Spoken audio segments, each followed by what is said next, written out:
Hello YouTube, this is Loyal to Law once again, and in this video I'm going to show you, which was also requested by someone, some of the solo training that I do, especially when I don't go to a gym of some sort and now that I'm not in a dojo yet.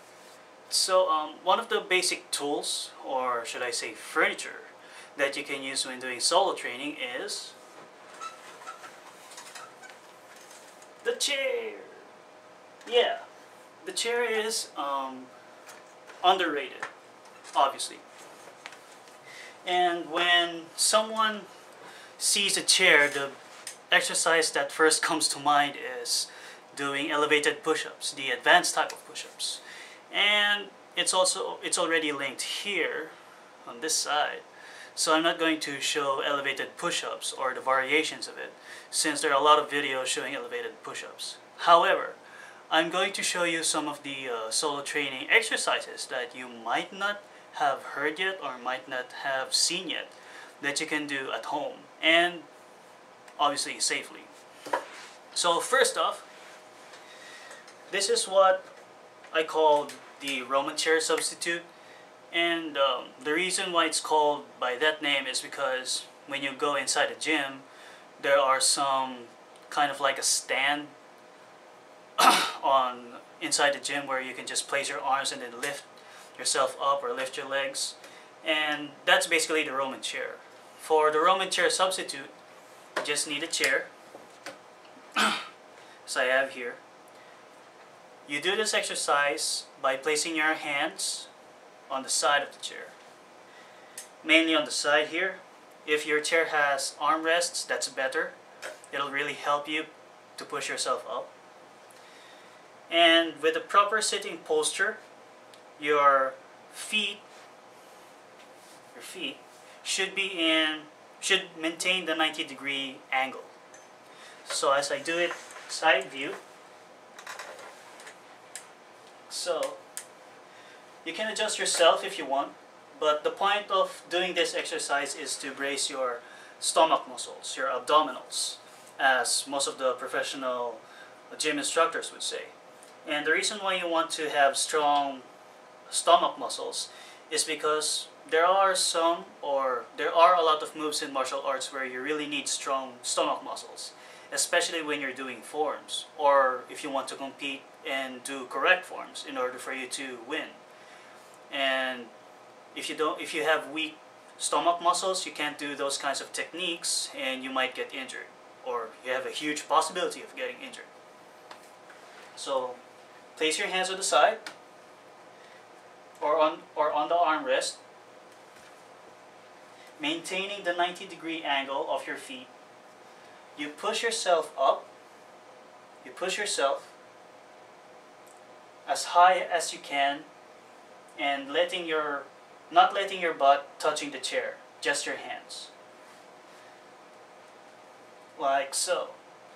If you can maintain your back straight, that's good. If not, at least maintain the 90-degree angle of your feet or your elbows. You can hold your position for at least 5, maximum of 15 counts, and then lower yourself slowly. You don't drop, because you're really hurting yourself right there. You just move down slowly. And so that's one exercise. Another basic exercise that you can do, especially for beginners, is doing the squat. So when doing the squat, you're sitting in this kind of position. You widen your sitting stance, placing your legs or your feet on the sides of the chair. That's what I'm doing. There you go.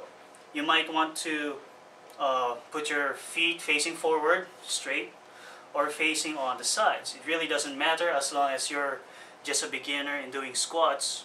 Anything is fine. The footwork will just come later as you progress. So as you widen your sitting stance, you can use your hands if you're really just starting, and then push your behind up,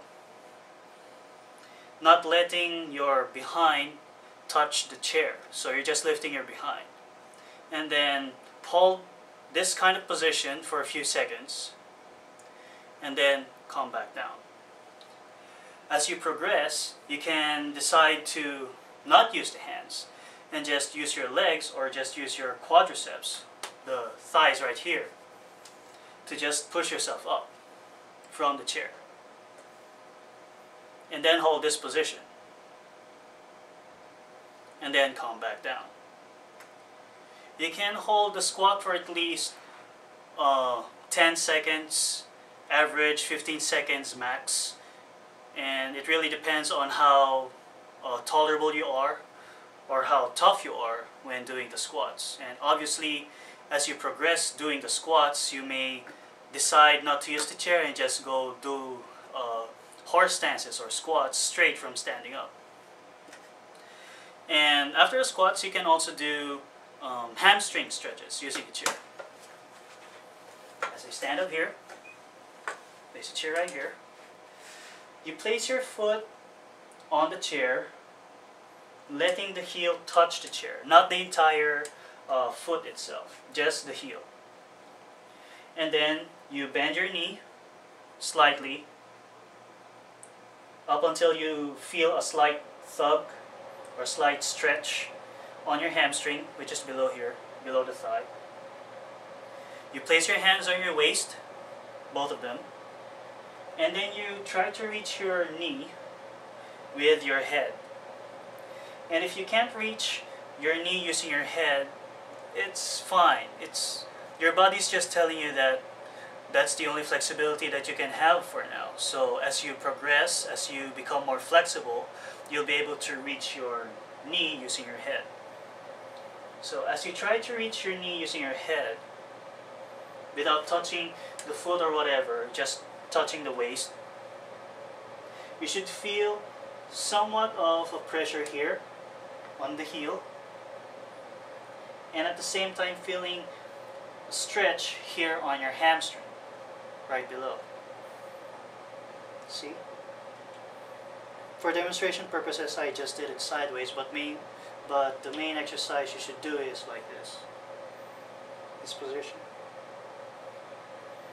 Then up you go, slowly. Oops, sorry. Now, that's for the basic exercises for now. But for some solo training that you can really do using the chair, you can use the chair as like a for practicing kicks or punches. And I'm going to show you right now. So the higher the chair, the harder it is for you to kick, basing on height. And the reason why you want to use the chair when you kick is because you want to see the progress of your kicks. So this chair is basically on the hip level, as I show here. So all the basic kicks that you do in any kind of martial art can be practiced. First is a front kick. So you may choose to slow down the kick, or you may choose to do fast kicks, depending on how you can brace yourself when doing a kick. When you're holding, you can use the chair as a support as you place your foot there. Or you may choose to challenge yourself and not really touch the chair when doing kicks. You can also do the side kick.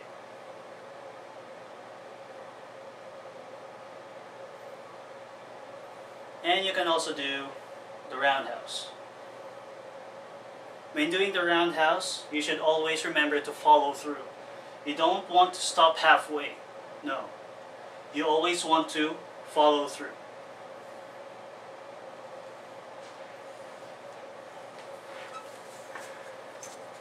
So there you have it, some of the solo training that I do in using the chair. So thank you so much, and I hope that this video helped you in some way. And always train safe, especially when you're doing solo training. God bless you all, and take care.